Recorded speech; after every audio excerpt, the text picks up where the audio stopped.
Je, unaweza ukabadilika kwa haraka? Na muda mfupi unaweza ukaleta mabadiliko ndani ya mawazo yako na maisha yako? Hilo ni swali ambalo nimeamua kulielezea vizuri, na hii ni video ya pili ya hayo mazungumzo. Ya kwanza tumesema angalia ubongo. Tafuta muda, kama muda dakika 5 mpaka 10. Kaa chini bila kusumbuka. Kama kuna simu izime, iweke pembeni. Jiulize unaanza kuangalia kitu gani au ni maongezi gani ambayo yanaendelea ndani ya mawazo yako. Ni kitu gani ambacho unakifikiria mara kwa mara, kinajirudia katika mawazo yako? Kwa sababu kile kinachojirudia ndio kinachotengeneza mwongozo wa maisha yako. Mfano, ukakaa ukaona kwamba kuna jambo linajirudia, linasema yaani mimi sijui kama nitafanikiwa. Mtu kama mimi ni vigumu kufanikiwa. Wenzangu wanafanikiwa lakini mimi sifanikiwi. Kama hilo ndio jambo linalojirudia katika mawazo yako, ina maana kwamba kuna mtazamo wa kuto kufanikiwa ambao umejaa ndani ya maisha yako.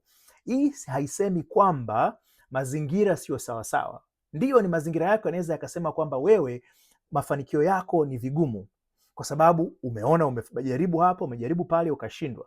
Na akaja mtu akakwambia, nimeona wamechukua baraka zako, wamezificha mahali, kakudanganya. Mwingine kaja akakwambia, ndugu zako wamekuloga, kakudanganya. Mwingine wote hao wanakudanganya. Mimi hapa sizungumzii mambo ya kijingajinga hayo ya uchawi na nini. Wajinga wabaki na uchawi, kwa sababu ukweli ni kwamba lazima tufike wakati tugundue uchawi sio tatizo, uganga sio tatizo. Ni mila na desturi za watu wanavyofanya utaratibu wa maisha yao. Kwamba unaweza ukawa na mila na desturi kwamba wewe unasema mimi nataka nijisikie na afya njema, kwa naenda kwa mganga.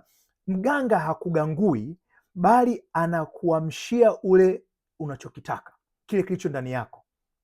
Ni sawa ukienda kucheza ngoma, ukienda kucheza mziki, jinsi mziki unavyopigwa unajifanya ujisikie kiasi fulani, na ile jinsia inakupa mtazamo wa aina fulani. Kwa hiyo kwenda kwa mganga ni sawa na mtu anaenda kwenda kanisani kuomba. Akiomba anashangilia, mashangilio, anajisikia furaha ya aina fulani. Ile furaha inamfanya awe na mtazamo fulani.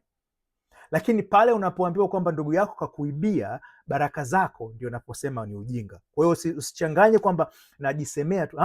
Yule anayeamini kwamba ndugu yake kamuibia, amenyang'anywa, amepigwa sijui vitu gani, ndiyo mtazamo unaweza ukaonekana kama hivyo, lakini ukweli ni kwamba hakuna anaweza kukuibia kile kilicho chako.